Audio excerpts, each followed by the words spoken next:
Welcome to the BiggerPockets Business Podcast, show number 97. Welcome to a real-world MBA from the School of Hard Knocks, where entrepreneurs reveal what it really takes to make it. Whether you're already in business or you're on your way there, this show is for you. This is BiggerPockets Business.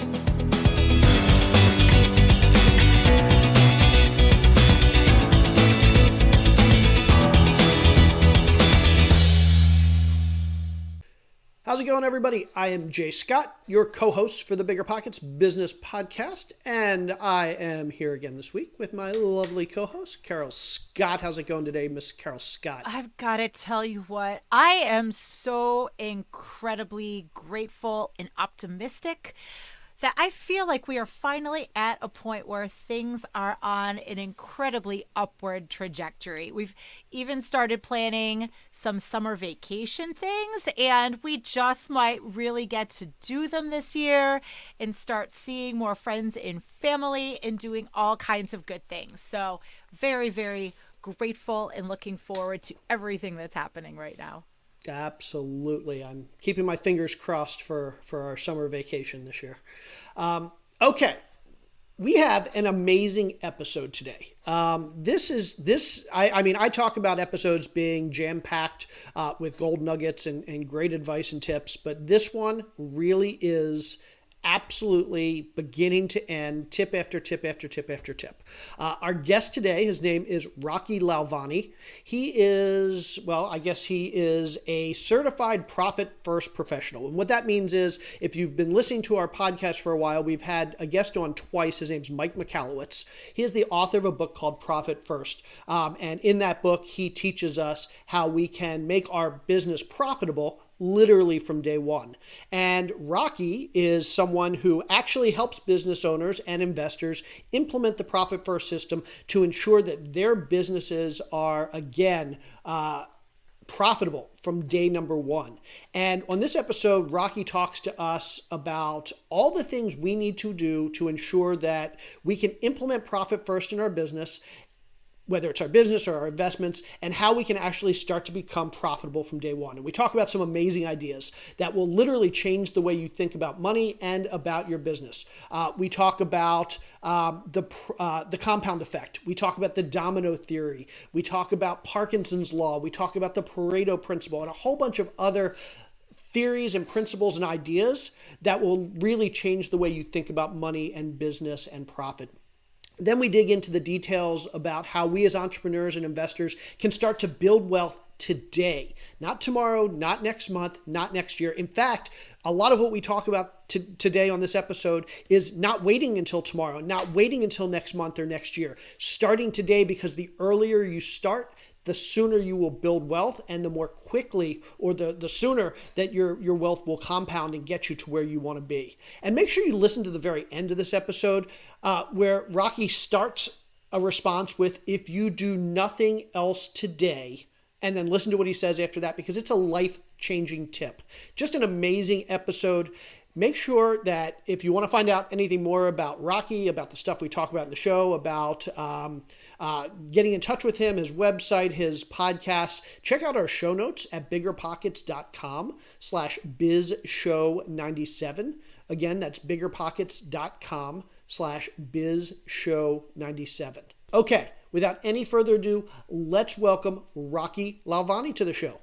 Welcome to the BiggerPockets Business Podcast. We are so looking forward to an amazing discussion today. We know that you can absolutely relate to our community and vice versa. You have so many things in common, and you are just a wealth of knowledge. So thank you again for sharing your time with us today. Thank you, Carol and Jay, for having me here. I'm excited for the conversation. It's going to be the highlight of my week. Well, we appreciate you saying that, whether you mean it or not. So, Rocky, I want to start with your background, because there's a very specific reason why I'm excited to have you here today. You have implemented or helped other business owners and investors implement a system that is near and dear to my heart and that I absolutely love. So tell us a little bit about you, where you come from, what you do, and why you're here today.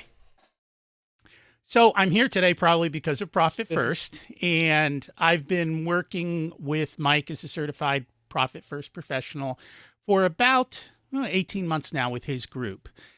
The principles, though, that come out of Profit First, I've been doing my whole life. So literally, the system that he uses isn't something new that he invented. It's something that's been around forever. What he did was adapt it to business owners. So if you've probably heard of Dave Ramsey, he's got the envelope system. Well, it's the same principle as the envelope system. And Dave didn't invent that. That was, grandma and grandpa used to have their envelopes in their jars. And when they got money, they would allocate it and they would spend accordingly and they'd constrain themselves. So that's basically what I do. I don't know if you want to hear my backstory about being an immigrant or. Absolutely. Yeah. I would love to hear that. Okay. So I'm an immigrant to the United States. Most people think I'm Italian. I'm not. I'm from India. My parents came here when I was 2, and they were starting life over again for their second time. And back then there were currency restrictions, so they only had $25 when they left. So clearly we were not on the right side of the tracks. When they came over, a lot of their friends had come over around the same time. And what I watched as a kid was going from the wrong side of the tracks to the right side of the tracks in a relatively quick period of time. They would all get together and they would talk about how do you create the American dream? How do we use money? How do we make money? So money conversations were normal within those groups where people were sharing salaries. And like someone would say, I bought a new car. The first question would be, how much did you pay for it? Like that kind of bluntness with money. And so I just grew up being comfortable around money. And somewhere along the way, I said, I want to be a millionaire because I was always taught that you have the opportunity to have anything you want. And so as a kid, I was one of those weird people reading the Wall Street Journal, trying to figure out investing, trying to figure out real estate, and listening to the adults have those conversations. And then the other thing that's in my background is I was an early adopter of tech. So when I was in high school, I had an Apple computer, one of the early ones, and I was learning VisiCalc. VisiCalc is the first electronic spreadsheet. And as a high school student, I was going into Fortune 500 companies showing accountants how to go from paper ledgers to electronic spreadsheets. So for me, everything I do is spreadsheeted. When we flip a house, when we do deals, it's all spreadsheeted template. Down to, we go to the grocery store, it's a spreadsheet. It's designed in the order of the grocery store so that you can get in and out and you're not distracted by everything that's going on around you. That's kind of everything in a nutshell.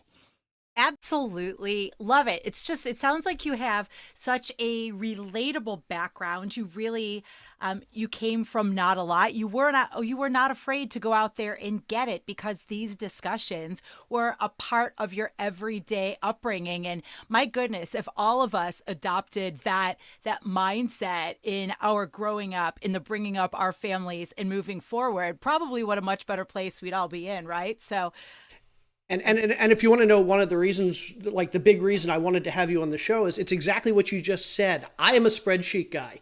Carol will attest to the fact that there is nothing in our lives that I haven't captured in some way, shape, or form on a spreadsheet. I love that. And I love that attitude of organizing your life, your financial life, and your business life and your investing life in a way that you can capture and explain to other people. Because if you can't organize it in a way that other people can look at it and understand it, you're not going to be able to look at it, understand it, and internalize it either.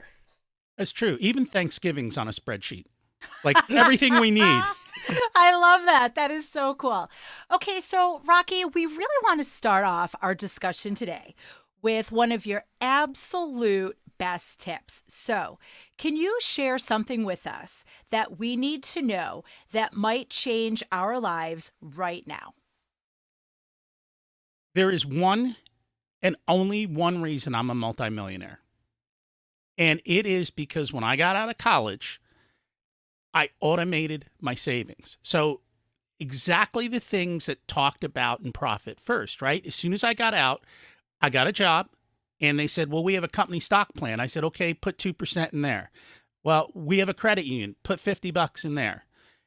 We've got this type of a savings plan. I said, put some money in there. And then when I got my paycheck, My dad had handed me a T. Rowe Price brokerage account and said, here, this is for you. There wasn't much money in it, maybe $800-900. They set up automated from them. So as soon as my paycheck would hit, they would take out like $25 times 5 and put it into 5 mutual funds. And so no matter what happened, it was just happening in the background. And even though I made a lot of stupid money mistakes, the fact that I started the compounding process at 21 and let it run and kept upping those numbers year by year, it just happened in the background. Boom, it works. You got to do it. I love that. And it's funny because it's I wrote a Facebook post about this a couple of weeks ago that my best tip for anybody that's young and starting out is be an asset collector. Go out and buy stuff. And there's so many of us, and I'm in this boat as well, where money will burn a hole in my pocket. But I'm not going to go buy cars. I'm not going to go buy furniture. I'm not going to go buy toys. I'm not going to go on expensive vacations all the time. When money is burning a hole in my pocket, I go and buy an asset. I go and buy some stocks. I go and buy some bonds. I go and buy a piece of real estate. I go and buy some gold. I go and buy some cryptocurrency. I go buy maybe even something esoteric like Beanie Babies that might become collectibles one day and expensive. And if you start doing that when you're young, some of those things, might go away. Maybe the cryptocurrency is never worth anything. Maybe the Beanie Babies aren't worth anything. But if you diversify and you just start spending on assets, you're going to look back in 10 or 20 or 30 years and say, some of those really paid off. And so I'm sorry, I apologize. I'm like talking here when I want to be listening, but I just love the fact that we're on the same wavelength here. And it's true. Here's what people don't realize. When you look at a compound curve, it's not the beginning. In the beginning, it's like, oh, I just put a little money in, it looks like it's going nowhere, right?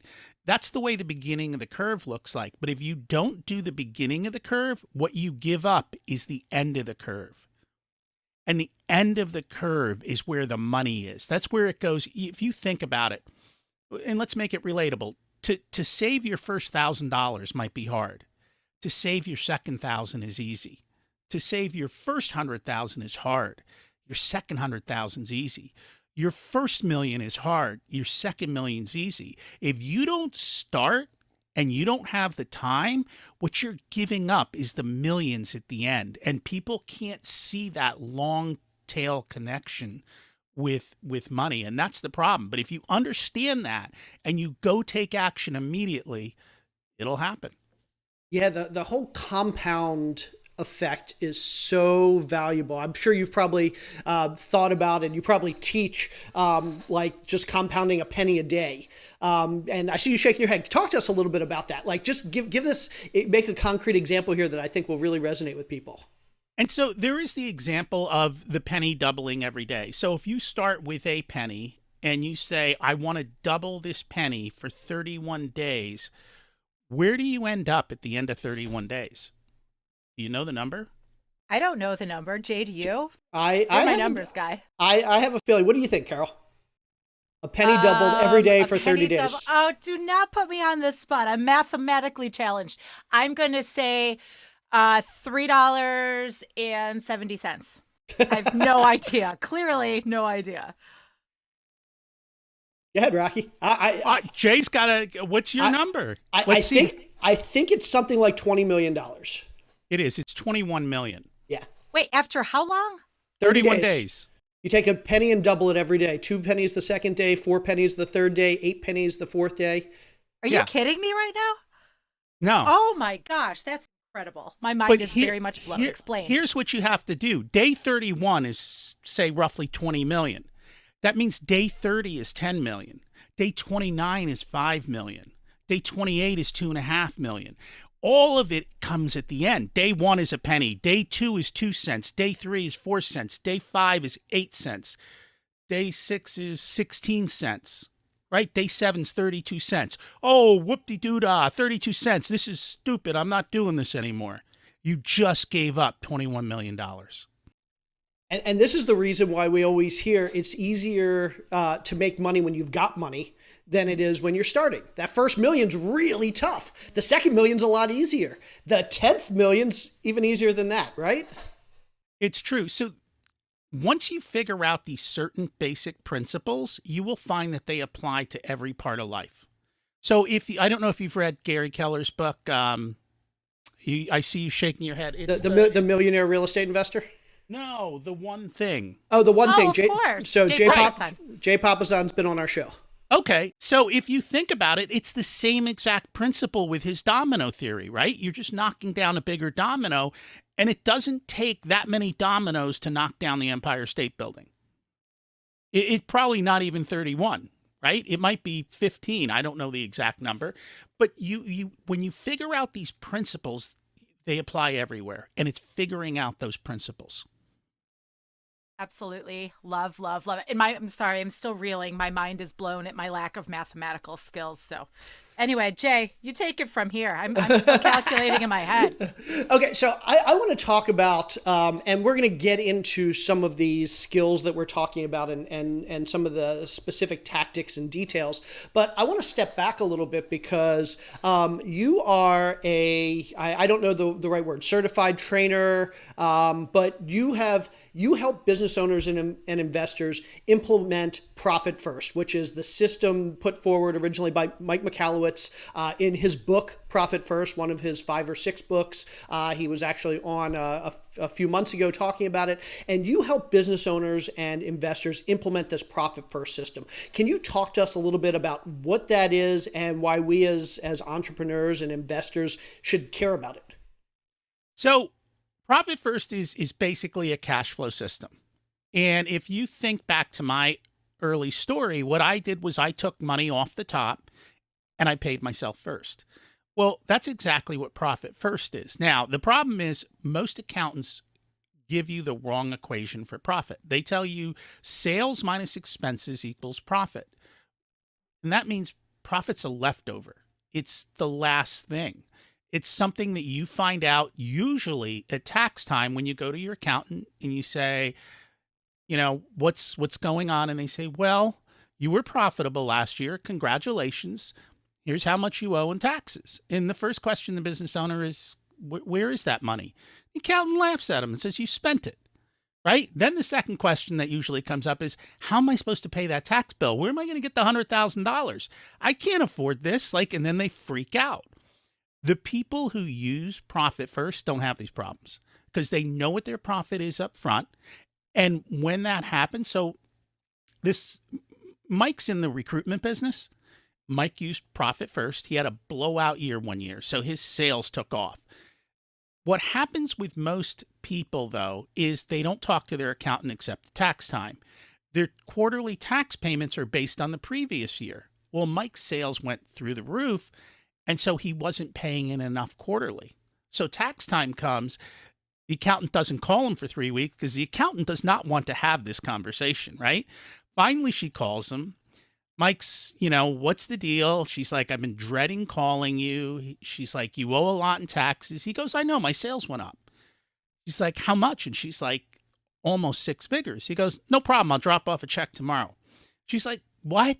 She goes, in my 20 plus years of doing this, no one has ever said that to me, right? Mike says to me, I had more money in my tax account than I needed to cover that bill. And so he got a bonus too. Even though we hate tax time, even though we hate paying taxes, business owners who use Profit First have confidence that whatever that number is, they stroke a check. They sleep at night. They don't freak out. So that's what the system does. And the reason it works is because they changed the formula to sales minus profit equals expenses. So we take our profit first. We know what it is immediately because you can look at your profit account and see what it is. We take out for owner's pay first, right? You invested in this business. You do all the work. Why are you the last one to get paid? You need to put yourself first because you need to be in a strong position to run your business. And then we take out for taxes before we start spending. Basically, it's a cash flow system. The money comes in, it goes into the first account, which is your income account. That means you as the business owner who have a bad habit of never looking at your financials because they're a rear view picture are looking at your bank balance. So you look at your income account, you know how much money came in. And then you allocate it. You take a certain percentage and you put it in your profit account first, because profit comes first. You put a certain percentage into your pay account so that you know that you can pay your bills at home and your spouse is not screaming at you, right? The third amount goes into the tax account. So you, like Mike and all the other people who use tax profit first, can cover tax time. And then whatever's left is your operating expenses. So this way, you know what you truly have to spend in your business because you can see it in real time. The reason this works is because of another universal principle called Parkinson's law.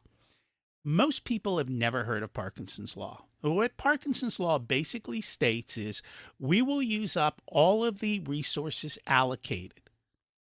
So this applies to everything. You got a kid in high school, right? He's got a book report due. He's got 3 weeks to do it. How long does it take him? 3 weeks. You get a book report and it's due in 24 hours. You get it done in 24 hours. Now, the reality is the kid didn't take 3 weeks to do it. He wasted the first 18 days and then started slowly, and then he maybe did it. Same thing happens in business, right? If I come to you and say, hey, we've got a flip. Okay, what's my budget? Your budget's $100,000. How long can I take to get this done? 4 months. It'll take $105,000 and probably 4 months and a week or two, because that's reality. But what if I came to you and said, hey, my budget is 20 grand and I've got 3 weeks to do this? Business owners are resourceful. They know how to get stuff done when they are constrained. We've got to put the constraints in. And that's what Parkinson's law does. That's what profit first does. By taking all your profit first, your taxes and your pay, you're constraining yourself. If you think about just people, even employees, right? You've all heard of lifestyle inflation, right? We always tend to live at a little bit more than our paycheck is.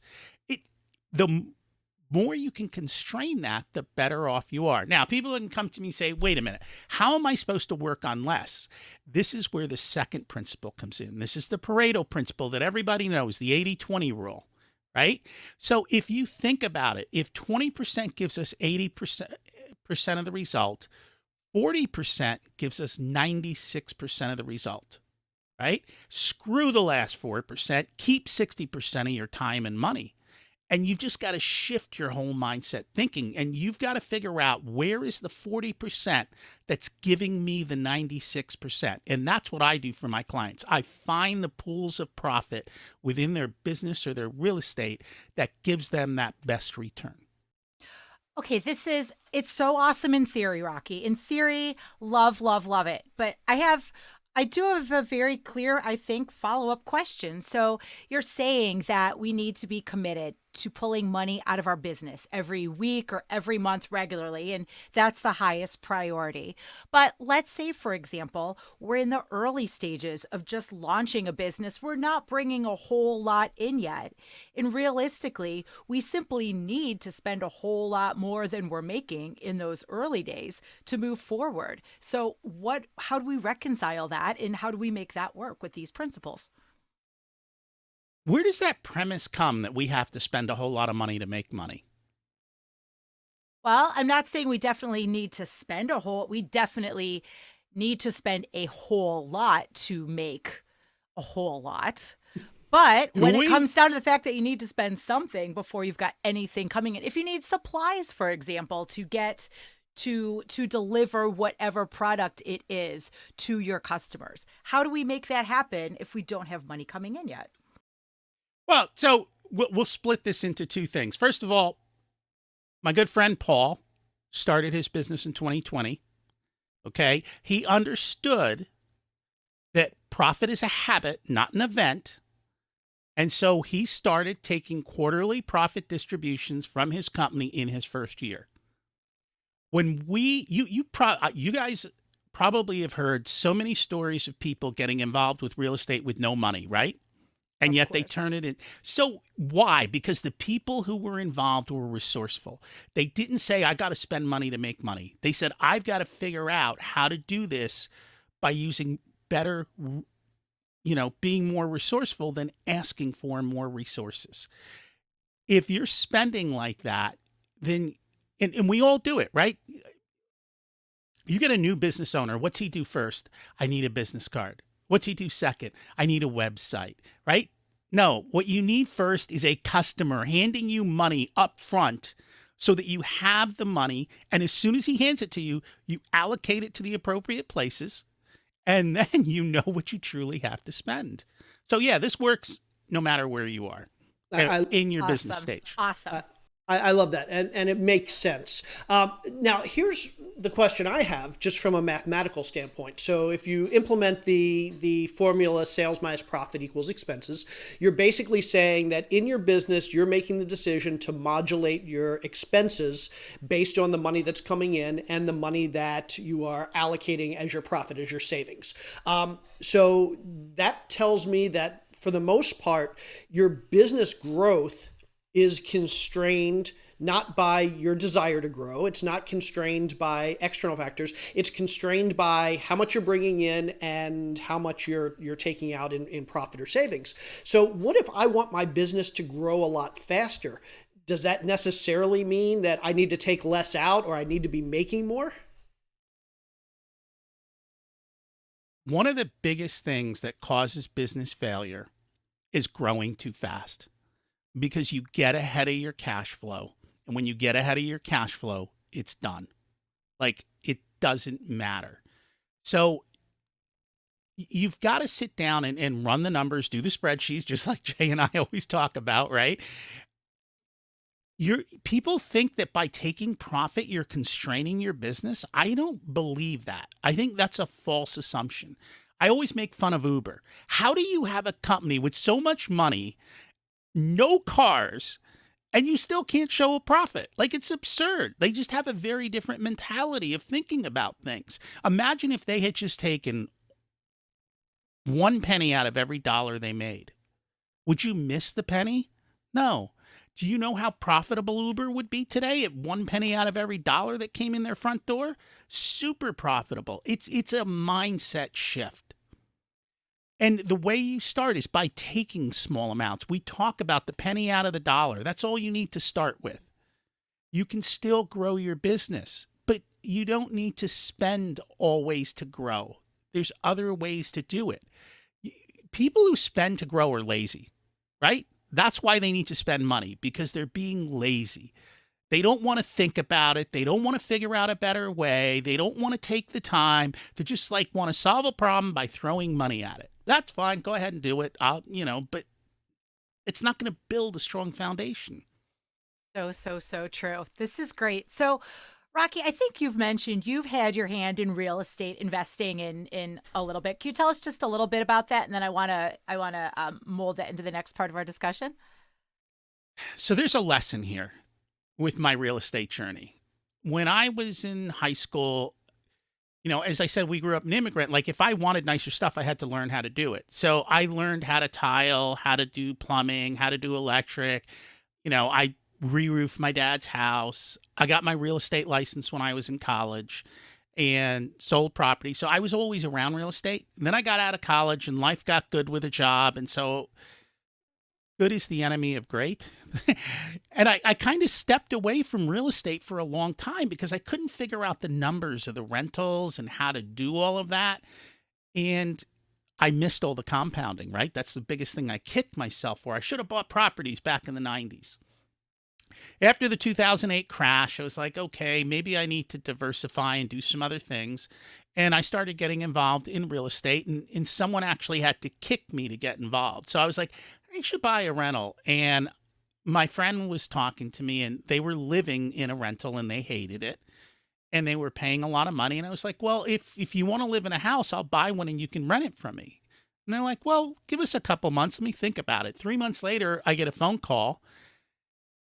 Uh-oh, I got to go find a house because they want to move in. So I had a client that wanted to be my tenant. I'm like, okay, this takes care of all the tenant headaches, right? And that kind of is what got me started. And then right after that, there was so much in the way of foreclosures. I'm like, let's try. And so we started with our first flip, and we just started figuring out and putting systems in place. And when I started my flips, I had one rule, and I had a partner for my flips. I said, we can flip these houses, but I'm not lifting a hammer. I know how to lift the hammer, but I will not lift the hammer. We're going to put people in, we're going to build teams, and we're going to let our teams do this properly. And we're going to find the right partners so that I don't have to spend all my time. That first flip, we put a lot of effort into time figuring stuff out. But once we figured out our systems, like most of my flips now are about 20 hours of my time, meaning it's phone calls. It's, go do this. It's planning out the big picture and then handling the problems. And so that's and I have a few more rentals, and it's been good. It's been fun. I make a lot of money and life is good. Fantastic. So you clearly get it, right? Obviously, I just wanted to set the stage because there are several of our community members here on the BiggerPockets Business Podcast who do have their hands in real estate also. So you've lifted the hammer, you had your real estate license, you have rental properties, you flipped, all of those things. So I'm curious to know, can profit first principles also be used for real estate investors or other people with variable income? So how do we customize the system for real estate agents, for rental investors, for flippers, and other real estate professionals? Okay, those are 3 different customizations. Let's go through them quickly one by one. Let's start with the rentals.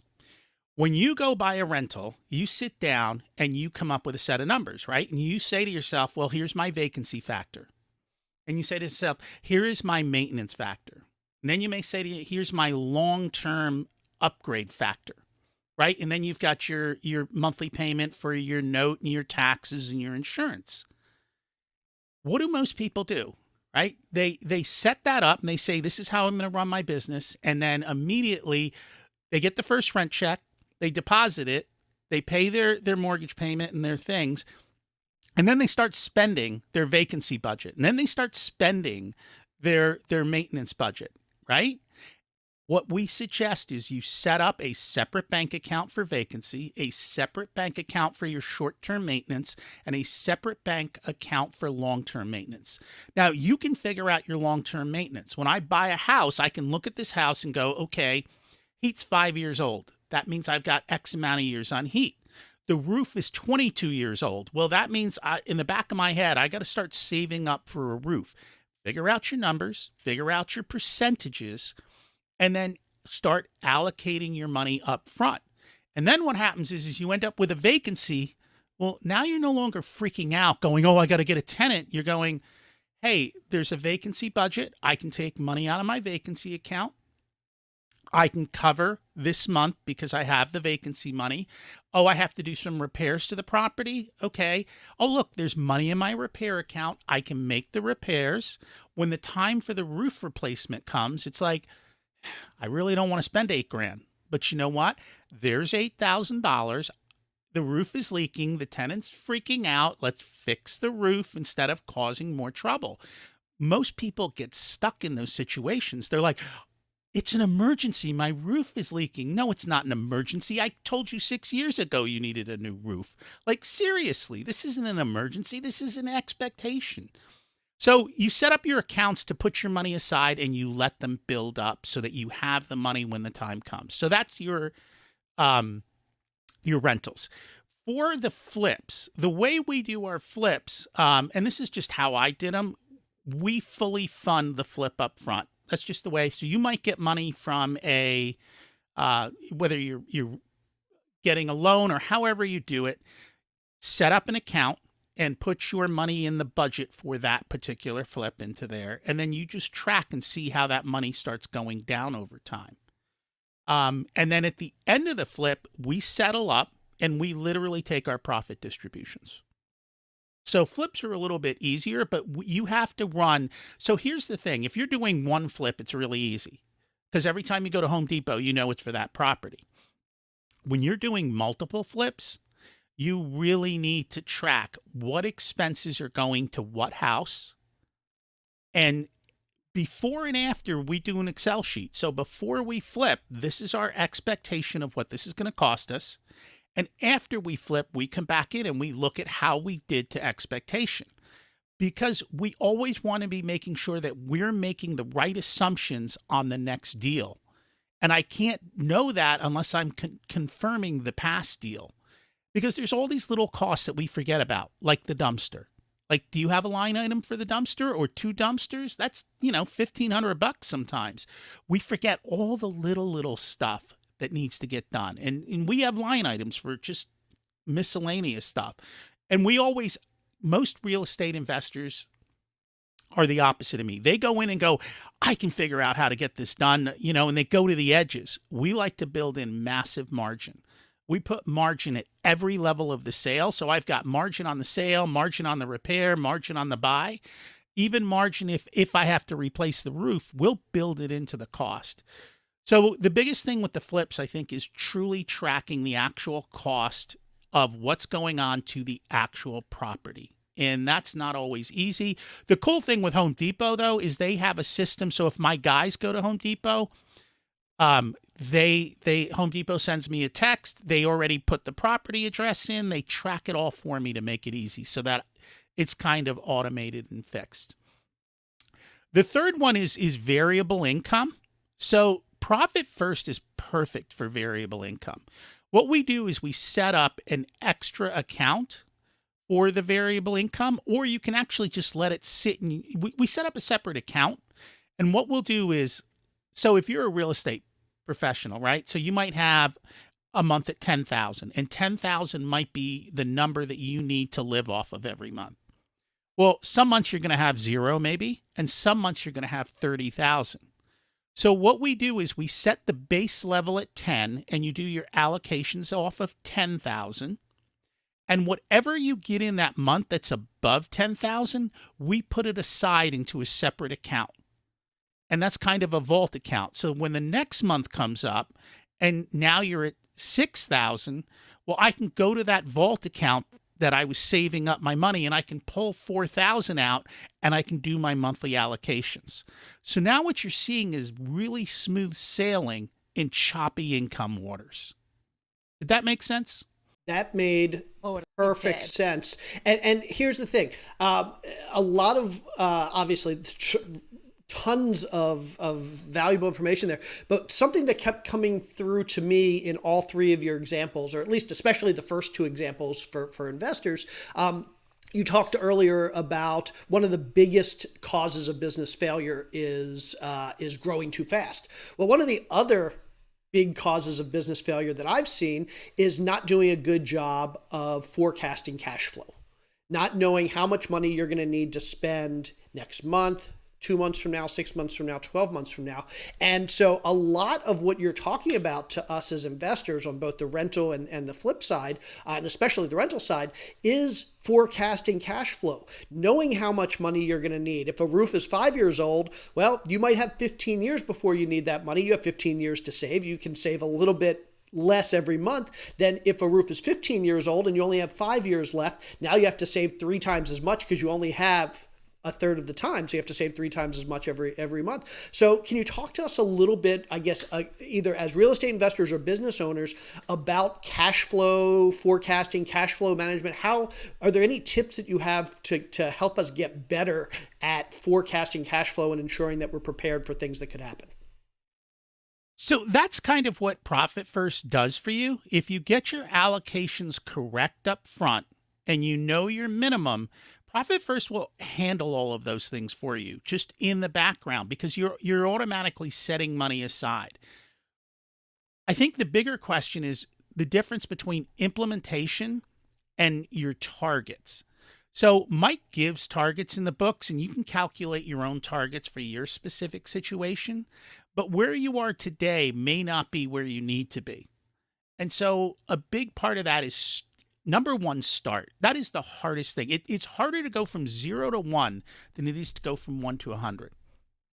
So open up the bank accounts and get started. And that's the biggest thing Mike hears from people. People come up to him and like they fanboy him after he talks. They're like, Mike, I love your book. This is so awesome. Mike's first question is, did you open your accounts? And they're like, no. Like, seriously? Like, go open and just start. Even if you just put 1% to profit, even if you pay yourself half as much as you're supposed to be paying yourself, even if you're putting a little bit of money into taxes, and then every quarter, right, just like compounding, crank it up a little bit. Go from 1 to 2%. So if you think about it, if I have a business or a real estate group and I start with a 1% profit and every quarter I add 1% to it, at the end of 3 years, I'm at 12%, right? At the end of 5 years, I'm at 20%. You got a business with 20% profit margin, that is pretty good, but it didn't happen overnight. It happens over 5 years. This is the biggest struggle that I see. Nobody wants to buy the book, How I Became a Millionaire in 10 Years. Everyone wants to buy the book, How I Became a Millionaire in, overnight. Nobody becomes a millionaire overnight. Some lucky people, and even those that do, like they win the lottery, what happens to them? They go broke because they didn't build the systems, processes, and mindsets to be able to handle that. So you start with where you're at, and then you slowly move to where you want to be. And it's a process. And I tell my clients a lot of times, it's going to take us 2 years to get to targets. And that's only if you show up and do the work every month. If you don't, it'll take us 4 years. It's the reality of life, right? The other thing is to actually sit down, and what I do for my clients who need it is we'll actually forecast out 13 weeks or 1 year, or whatever it is that you're working on, we'll forecast out what that looks like, and we'll build a spreadsheet so that you can look at it and see what's happening in the future. So I have a client who's in the retail business. They need to place large orders to China, and that's what we do. Like, we're forecasting out, and we're automatically saving little bits so that when the time comes to order, the money's there. It's already saved. You can see what the forecast out for months is, what the run rates are, everything. And you just have total clarity on what's about to happen. So you've got to build it. It's all specific to your business. I love that. And so a lot of what you're saying is really as simple as forming good habits. And we all know forming habits is hard. But what you're saying is, don't say that I'm going to floss my teeth twice a day. Say I'm going to start by flossing my teeth 3 times a week. And then next month, I'm going to do it 5 times a week. And then the next month, I'm going to do it 7 times a week. And then I can get up to twice a day. And it's taking incremental steps to form habits, because at the end of the day, that's really what it is. It's forming good habits so that we're no longer even thinking about what we're doing. It's just become a natural part. Profit is a habit. It's not an event, right? So it goes back to that. And, you're saying that, and I'm thinking about one of the habits I have is exercise. I go to the gym 3 times a week. I lift heavy. I have an app. My app essentially keeps me on track, tells me what I need to do so I don't need to think about it. And if I want, my app will track my sets. And then if I do well, it'll add a pound to it for the next time. And if I don't do well, it'll tell me to deload. So it's essentially tracking my habits and then automatically making those little incremental changes. These principles, when you figure out these principles, they apply to everything. Love it. It's all the way around. So what do you think, Jay? Should we get to the part of the show where we do 4 more? Because we've had so many great tips in this episode anyway. And I suspect that Rocky is going to pepper way more into the 4 more. I can just tell. Let's do it. Okay. So we're going to...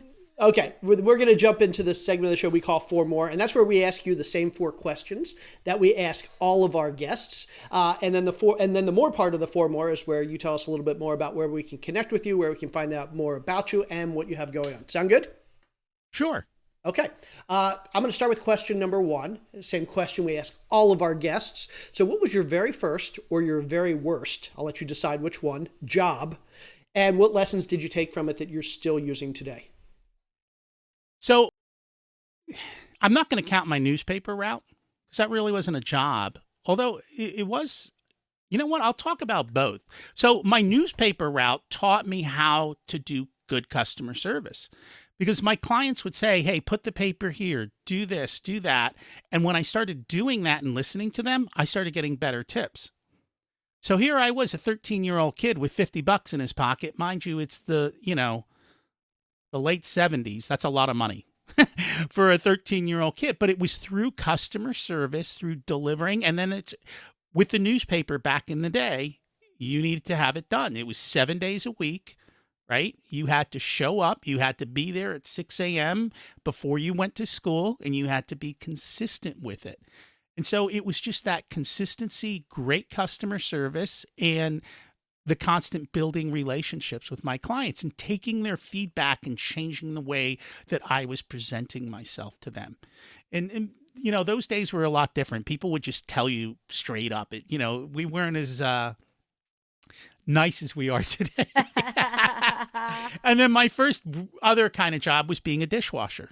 And I went from I love dishwashing. I still love dishwashing. You know, it's weird. I don't know, but I learned how to run a restaurant from that business because I started with dishwashing, did a waiter, went to the other side to be a cook. They were in the midst of turning it into a franchise. So by the time I was in college, they were flying me out, helping open up other restaurants because I was systematizing and processing everything. Like I could take their system, their processes and create systems around it. And again, it's the same thing. Show up, do the work, do your best, keep improving. I love it. And I have to just call attention to the fact that 13-year-old you on your paper out started forming these habits and life lessons that have carried you through all these years, and that you have not only implemented in your own businesses, but that you're teaching other people to do to this day. So it is those early lessons that we have are so powerful. And on a side note, I get that you love dishwashing because I love doing laundry. It's just a thing, right? It's just something therapeutic, consistent that you can feel good about at the end. Okay, so question number 2 is, Rocky, what is the very best piece of advice that you have for small business owners or entrepreneurs that you haven't yet mentioned today? So I think we've mentioned this, but I'm going to make this clear. If you do nothing else today, open one bank account, label it profit, and every month just put 1% of your money into it, right? $1 out of 100. If you can't miss $1 out of 100 in your business, we've got bigger problems. I just want you to do that for a couple months, and I want you to just start feeling what that looks like. And then come back, watch this episode again, and up it to 2%, right? If you've got to take baby steps, just take it. Trust me, this will work. It will change your life. Awesome. I love that. I love that. Okay, next question, and I'm already going to mention we've talked a lot about Mike Michalowicz today and his book Profit First. He's also been on the show and talked about his most recent book, Fix This Next. I'm a big fan of books. I imagine you're a fan of books as well. For all the business owners, entrepreneurs, investors out there that are looking for their next great read, recommend a book to us.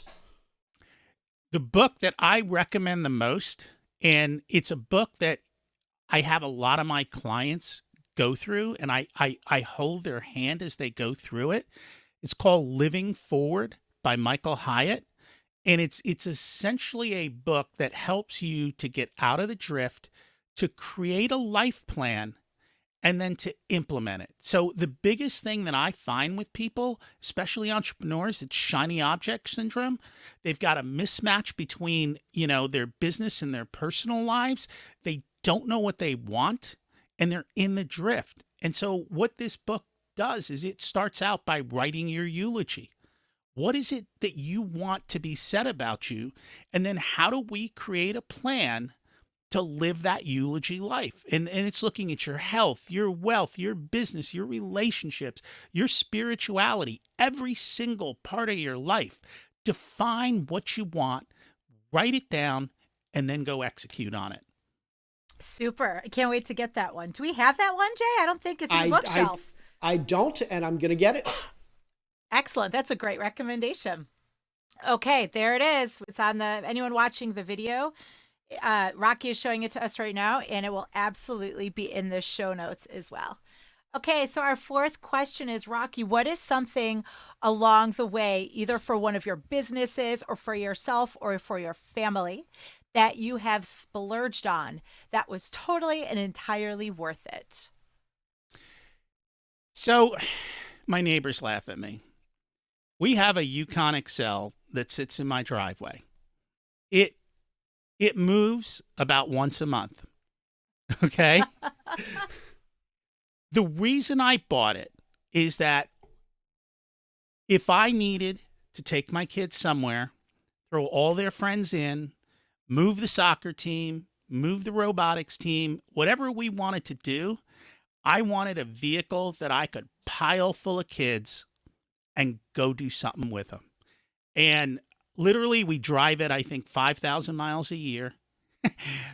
It was a lot of money, but it is totally worth it. I actually did the spreadsheet, Jay, of renting versus buying.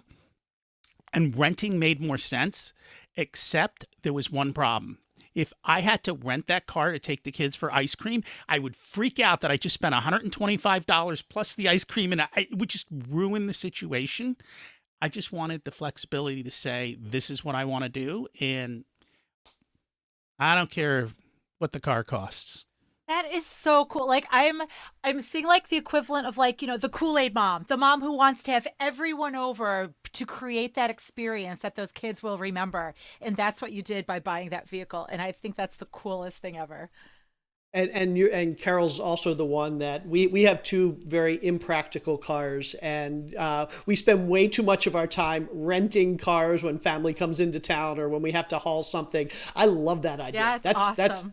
That's fantastic. Awesome. Okay, that was the for part of the for more. Now for the more part of the for more. Can you tell our listeners a little bit more about where they can connect with you, where they can find out more about you? I believe you have a course that you've recently released, so I'd love to hear about that and anything else you want to tell us. So the best place to find all my work is at profitcomesfirst.com. And on the website, if you want to check out the course, it's called Effortless Cash Flow, because we don't want to work harder. We want to work less and make more. That's a mantra that goes down. You can find the course there. I do have two podcasts. One is Profit Answer Man, where I literally teach you everything about how to be profitable in depth. I don't hold anything back. The only difference between hiring me and listening to what I teach is that I'll do it for you instead of you having to do it. But there's nothing held back. And my other podcast is called Richer Soul. And that is, once you figure out your money, how do you build the life of your dreams? What does the rest of your life look like? And how do you live that ultimate life? And if you want Mike's book, there's 2 free chapters of Mike's book on the website. You can get 2 free chapters plus a whole bunch of other free tools that come out with it as well. Fantastic. Everybody go check out Rocky's website, check out his podcast. Make sure you leave him a review on iTunes for both of his podcasts, because as podcasters, we always appreciate that. Rocky, this has been absolutely amazing. Thank you so much for being here. Thank you for, I took so many notes on this episode. We have so many amazing gold nuggets. Pages and pages of pro tips. Yeah, and Carol's been sitting there watching me type for the last hour. I'm looking in my notes. It says gold, gold, gold, gold. It's awesome. Seriously, right? This has been fantastic. Thank you so much. We so appreciate you being here and all the amazing tips, advice, and expertise you've shared with our listeners. We look forward to speaking with you soon. Thank you, Jay and Carol. And if you're one of my listeners and you haven't been on the BiggerPockets platform before, check it out. You know I'm always telling you when it comes to real estate, this is the place that you've got to go to get the greatest advice without spending a fortune. And thank you so much for having me on. Thanks so much. Thank you, Rocky. We'll see you soon. Bye. Wow. Rocky had so much incredibly great and useful information. And there's one thing, I mean, there were so many things, but one thing that he said that just is like sticking right here. He said, nobody wants to buy the book about how to become a millionaire in 10 years. They want the book about how to become a millionaire tomorrow. And he's so right. It just doesn't happen overnight. It comes with consistency. It comes with hard work, and it comes with a commitment to create that power of compounding. So I thought that was just so absolutely powerful. Yep. And another thing he said that I thought was tremendously powerful, and I think this hopefully resonates with everybody, is profit is not an event, it's a habit. And honestly, I mean, I use the example of flossing or brushing your teeth or going to the gym, whatever it is. That's what profit and saving money is. It really is.